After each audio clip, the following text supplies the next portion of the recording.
सर्वशक्तिमान परमात्मा की कृपा शक्ति की चर्चा चल रही है। साधुजनों, परमेश्वर की कृपा की चर्चा चल रही है। अद्भुत कृपा है, विलक्षण कृपा है, बड़ी विचित्र कृपा है, सब पर बरसती है एक जैसी। हमारी ग्रहणशीलता पर निर्भर करता है उसमें से हम कितनी ग्रहण कर सकते हैं। उसकी कृपा में किसी प्रकार की कमी नहीं है, कोई भेदभाव नहीं है। परमेश्वर की कृपा पात्रता नहीं देखती, हम पर निर्भर करता है हमारा पात्र कैसा है, कितना बड़ा है। उसकी कृपा पात्रता नहीं देखती। एक सेठ का नियम था साधुजन, किसी साधु को रोज दोपहर का भोजन करा के तो भोजन किया करते। आके एक साधु भोजन के लिए आए हैं। सेठ स्वयं थाली उनके आगे परोसा करते, स्वयं पास बैठ जाते, खाते साधु को देखकर अपार हर्षित होते। आज इस साधु ने नियमों के अनुसार गौग्रास नहीं निकाला, हमारे अनुसार अन्न पते ये अन्न है तेरा दान महान नहीं किया। भोजन करने से पहले परमेश्वर को मत्था नहीं टेका। भोजन शुरू करने लगे तो सेठ ने टोका, कैसे साधु हैं आप? ये तो हम गृहस्थों को भी पता है कि ये सब कुछ करना चाहिए, आपने साधु होते भी ऐसा नहीं किया।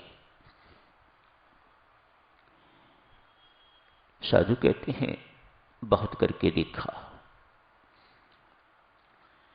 इस निर्णय पर निकला हूं, इस निष्कर्ष पर निकला हूं कि परमात्मा नहीं है। अतएव ये सब कुछ करना मैंने बंद कर दिया है। सेठ ने आगे से थाली उठाई, कहा क्षमा करें महात्मन, आप जैसे नास्तिक को मैं भोजन नहीं करवाऊंगा।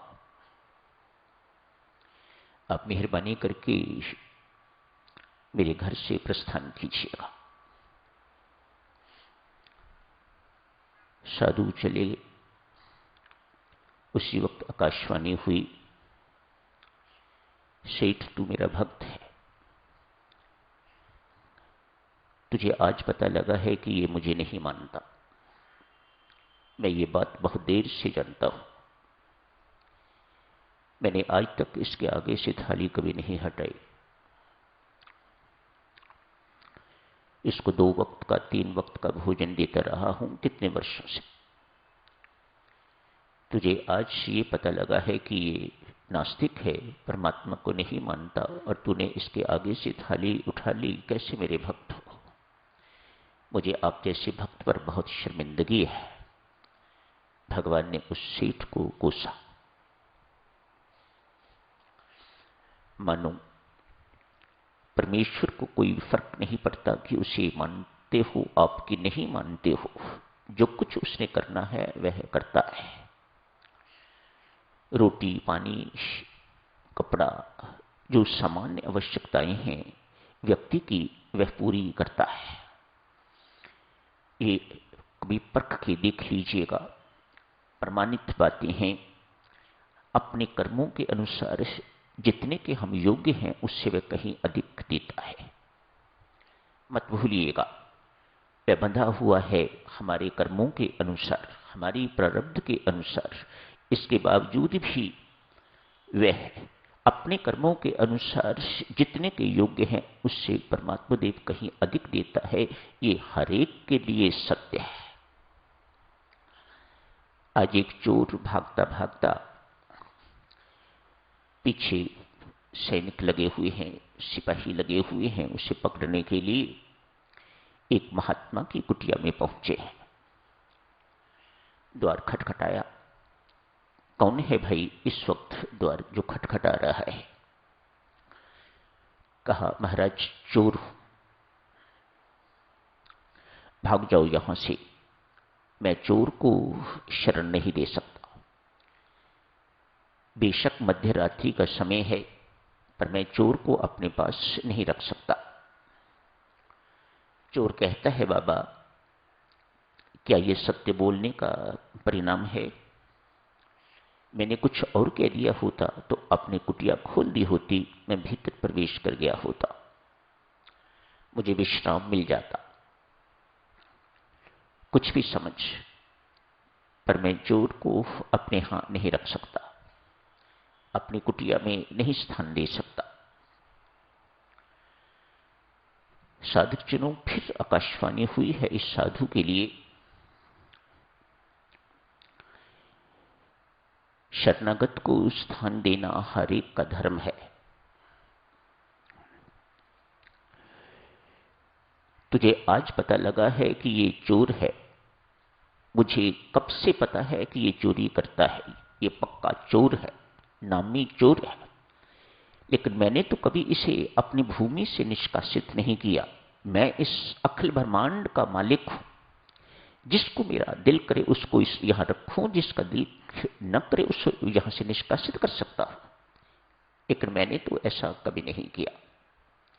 संत महात्मा देवी सज्जनों, इन दोनों दृष्टांतों से ये निष्कर्ष निकालते हैं, आप नास्तिक हैं, आस्तिक हैं, अर्थात पुण्यकर्मी हैं या पापकर्मी हैं, आप चोर हैं, डाकू हैं, सामान्य आवश्यकताएं जितनी भी हैं हर एक इंसान की, उनको देने के लिए परमात्मा पात्रता नहीं देखता।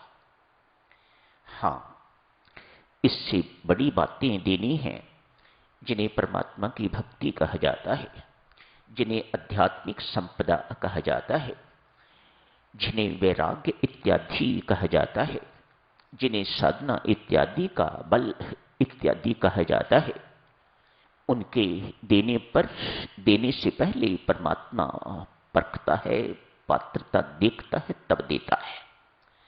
क्यों? भक्ति हर एक के वश की बात नहीं है, ज्ञान उपार्जन हर एक नहीं कर सकता, वैराग्य को अपने अंदर हर कोई नहीं समेट सकता, हर एक नहीं रख सकता, इत्यादि इत्यादि। ये सब चीजें आध्यात्मिक संपदा जिसे कहा जाता है, वह सब देने से पहले परमात्मा पात्रता देखता है। लेकिन सामान्य आवश्यकताएं, रोटी, कपड़ा, मकान इत्यादि, ये सब बातें देने के लिए परमात्मा पात्रता बिल्कुल नहीं देखता। ये आपकी अपनी पात्रता पर निर्भर करता है कि आप कितनी ग्रहण कर सकते हैं परमात्मा की कृपा। पूज्यपाद स्वामी जी महाराज जहां परमात्मा से कृपा मांगा करते, वहां ये भी मांगा करते, परमेश्वर कृपा तेरी मांग रहे हैं, पर ऐसी कृपा कर, तेरी कृपा को अधिक से अधिक हम ग्रहण कर सकें। ये बहुत महत्वपूर्ण बिंदु है। देखें साधुजनों, परमात्मा किस प्रकार से हमारे कर्मों से जुड़ा हुआ बंध जाता है, बेचारा बेबस हो जाता है।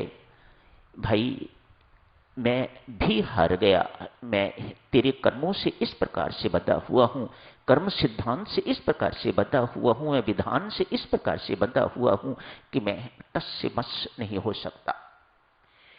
एक डॉक्टर दंपत्ति हैं, 11 साल हो गए हैं उनकी शादी हुए। एक नगर के बहुत सम्माननीय व्यक्ति हैं, दोनों पति पत्नी डॉक्टर हैं। 11 वर्ष लगभग हो गए हैं उनके विवाह हुए, संतानहीन है, प्रचुर संपत्ति है। मन में ऊपर से दिखाएं न दिखाएं, लेकिन भीतर से चिंतित रहते हैं, उदास रहते हैं। किसके लिए कमा रहे हैं, किसके लिए छोड़ेंगे? पहले मैं मरता हूं या तू मरती है, एक रह जाएगा, एक ने भी नहीं रहना। उसके बाद इतनी बड़ी संपत्ति का, इतने धन का क्या होगा, ये सोच उन्हें अंदर ही अंदर कुरेदती रहती है। बड़ा व्यस्त जीवन है, सेवामय जीवन है, बहुत सुंदर जीवन है। ये अब की बात है। ये जीवन कब है? अब बहुत अच्छा जीवन है, सेवामय जीवन है। हर एक की सहायता करने को तैयार, न दिन देखते हैं न रात देखते हैं। परमात्मा ऐसी करनी से इस साधक चुनू जितना प्रसन्न होता है, उतना अकेले बैठ के कहीं कमरे में किसी कक्ष में जाप करने से प्रसन्न नहीं होता। ये मेरे काम आ रहे हैं, ये मेरा काम कर रहे हैं, ये मेरे साकार रूप की सेवा कर रहे हैं। ये परमात्मा की इस प्रकार की मान्यताएं हैं। ऐसों के लिए परमात्मा किस प्रकार से काम करता है, परमात्मा की कृपा ऐसों के लिए किस प्रकार से काम करती है। आज नगर के बाहर कभी नहीं गए, नगर के बाहर एक हनुमान जी महाराज का बड़ा प्राचीन मंदिर है, बड़ा रमणीक स्थान, घूमने के लिए, टहलने के लिए समय अनुसार राम राम जपते हैं। ऐसा नहीं कि राम राम ही जपते रहते हैं, अमृतवाणी का पाठ ही करते रहते हैं ना। अपना व्यस्त जीवन है, उस जीवन से जितना समय मिलता है समय अनुसार व्यर्थ नहीं गवाते, समय अनुसार थोड़ा बहुत राम राम जपते हैं। आज उस मंदिर की ओर गए। पहला दिन एक चबूतरा सा बना हुआ है, पेड़ भी है, उसके नीचे दोनों बैठ गए। अच्छा लगा, कल भी आएंगे।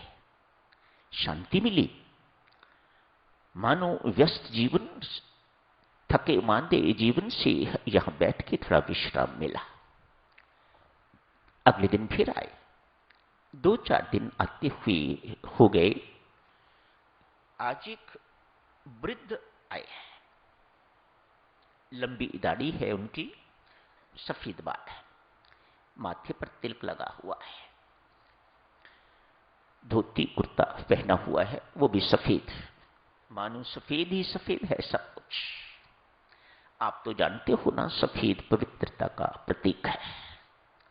सब कुछ सफेद ही सफेद। आके कहा, बाबूजी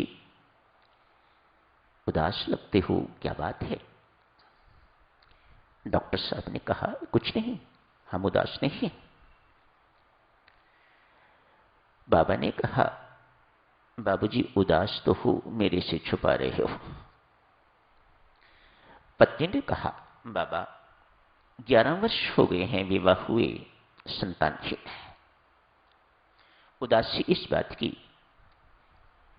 इतना पैसा, इतनी संपत्ति इकट्ठी हो रही है, फरफूम,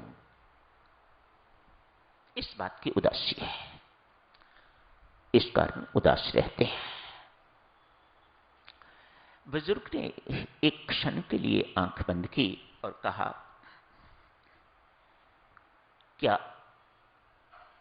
आपने कुछ ऐसी अनऑथोराइज्ड संपत्ति या भूमि आपके पास है? अर्थात ऐसी भूमि या कोई ऐसी संपत्ति पर आपने कब्जा किया हुआ है जो आपकी कमाई से ना हो?